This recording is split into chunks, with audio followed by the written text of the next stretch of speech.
लालच का खेल गांव के किनारे एक पुराना किला था जिसके बारे में कहा जाता था कि उसमें अकूत दौलत छिपी है। लेकिन साथ ही एक और कहानी प्रचलित थी कि उस दौलत को हासिल करने की कोशिश में कई लोग अपनी जान गंवा चुके हैं। पर किस्मत के भूखे और लालची लोग इस बात पर ध्यान नहीं देते थे। कहानी की शुरुआत होती है रामू से, जो गांव का एक आम आदमी था। वह खेती बाड़ी करता था, पर उसकी हालत इतनी अच्छी नहीं थी। रामू की एक ही तमन्ना थी, अमीर बनना। वह हर दिन सपने देखता कि उसके पास बड़ा सा घर हो, महंगी गाड़ी हो और इतना पैसा कि उसे गिनने में उम्र बीत जाए। गांव के बड़े बुजुर्ग उसे समझाते रहते कि लालच से बचो, पर रामू के मन में एक ही बात थी, पैसा चाहिए। एक दिन रामू को गांव के एक बूढ़े आदमी ने कहा, अगर तुझे दौलत चाहिए तो उस किले में जा, वहां खजाना छिपा हुआ है।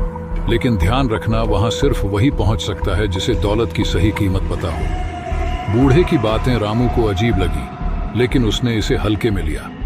वह समझ गया था कि उसे क्या करना है। रामू ने तय किया कि वह रात को किले में जाएगा। उस किले में जाने वाले बहुत से लोग वापस नहीं लौटे थे, पर रामू को सिर्फ खजाने की पड़ी थी। उसकी आंखों के सामने सोने, चांदी और जवाहरात का चमकता खजाना घूमने लगा।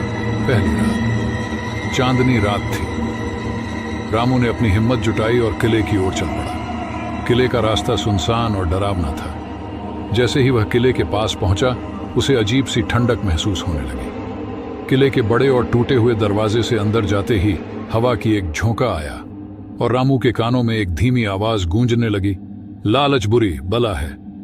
रामू ने इस आवाज को अनसुना कर दिया और अंदर बढ़ता गया। किला भीतर से बहुत बड़ा और डरावना था। रामू ने देखा कि दीवारों पर पुरानी पेंटिंग्स थीं, जिनमें कुछ लोग सोने चांदी की थालियों के साथ दिखाई दे रहे थे। उसके कदम भारी होते जा रहे थे, पर वह अपने मन को समझाता रहा कि यह सब उसकी कल्पना है। अचानक एक दरवाजा अपने आप खुला। दरवाजे के उस पार एक बड़ा सा कमरा था, जिसमें बीचों बीच एक चमचमाती तिजोरी रखी हुई थी। रामू की आंखें खुशी से चौंधिया गईं। यही है वो खजाना, वह चिल्लाया। बिना समय गंवाए उसने तिजोरी खोलने की कोशिश की। जैसे ही उसने तिजोरी का ताला घुमाया, एक जोरदार आवाज आई और पूरा कमरा घूमने लगा। रामू चौंक गया, पर लालच ने उसकी अक्ल पर पर्दा डाल दिया था। उसने सोचा, बस थोड़ा सा और। दूसरी रात रामू अगली रात फिर से किले में गया, लेकिन इस बार वह ज्यादा डर महसूस कर रहा था। पर खजाने का लालच उसके डर पर भारी था। वह फिर से उसी तिजोरी वाले कमरे में पहुंचा। इस बार तिजोरी का ताला अपने आप खुल गया।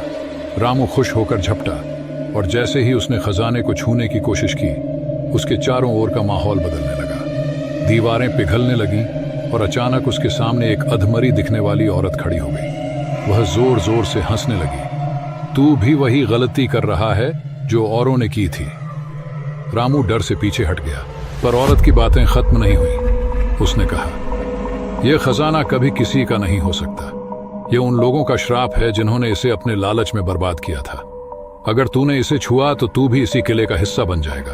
तीसरी रात रामू इस बार बहुत उलझन में था। उसे समझ में नहीं आ रहा था कि वह उस औरत की बातों पर यकीन करे या अपने सपने पूरे करने की कोशिश जारी रखे।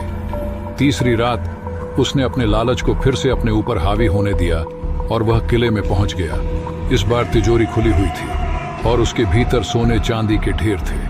रामू ने बिना कुछ सोचे समझे खजाने को उठा लिया। जैसे ही उसने खजाना उठाया, पूरा किला कांपने लगा। दीवारें टूटने लगी, छत से बड़े बड़े पत्थर गिरने लगे। रामू को लगा कि वह मरने वाला है, पर तभी अचानक सब कुछ शांत हो गया। रामू के चारों ओर अंधेरा छा गया। जब उसने अपनी आंखें खोली तो वह खुद को एक बड़ी सी तिजोरी में बंद पाया। उसने चिल्लाने की कोशिश की, लेकिन उसकी आवाज बाहर नहीं जा सकी।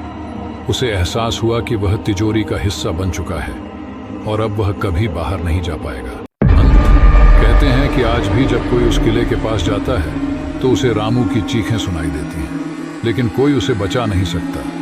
वह अब उस खजाने का रखवाला बन चुका है जिस लालच ने उसे बर्बाद किया था। लोग उस किले की ओर आज भी लालच में खींचे चले आते हैं, लेकिन उनमें से कोई वापस नहीं लौटता। तो दोस्तों, लालच की इस कहानी से हमें यही सीखने को मिलता है कि इंसान का लालच उसे कहीं का नहीं छोड़ता।